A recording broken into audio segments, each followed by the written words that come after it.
main things that always seem so simple.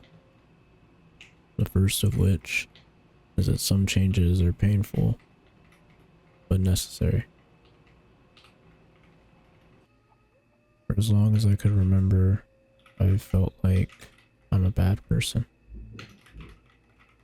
I know some people that would agree with that, and others would honestly say that couldn't be further from the truth. I guess I've always been conflicted and a bit detached.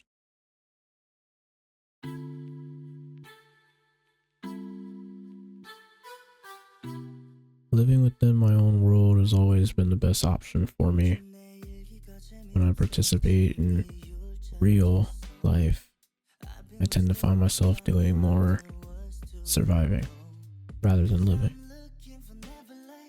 I decided I was going to start living my life, but I ended up hurting people with my selfish decisions.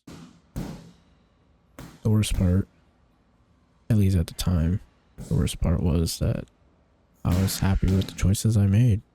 And I soon regretted them.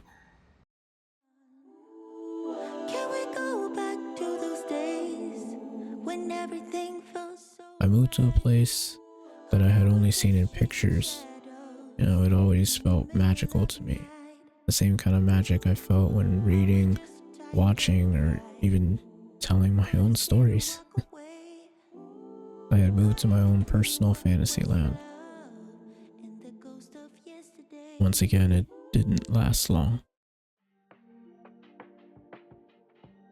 I was heartbroken. Worst of all, I was an artist without a muse. I couldn't create for almost a full year, despite trying every single day. I couldn't force my healing.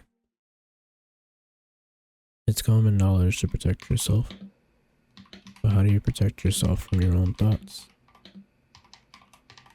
My therapist told me something recently that honestly shook me to my core. They said that most people never heal because they stay in their heads replaying corrupted scenarios. You have to let it go.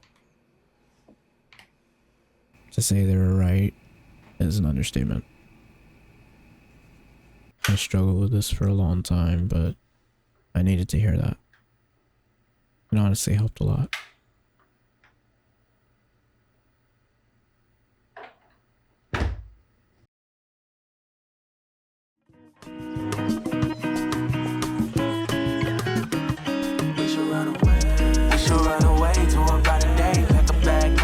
Tickets hopping on the plane, hit a different country with each other, change your last name. Tell me, is you with it? Cause I'm with it. Why don't you tell me it's down, down, down, down, down, down, down, down, down, down. I'm officially in my third year here. I've dealt with the loss of love. Actually, I've dealt with a few losses of love. I've dealt with the loss of self, and even the loss of a loved one. It's been months since I've spoken or seen anyone. Being detached used to be comforting, and now it's not the same. I now understand why I love my fantasy reality so much.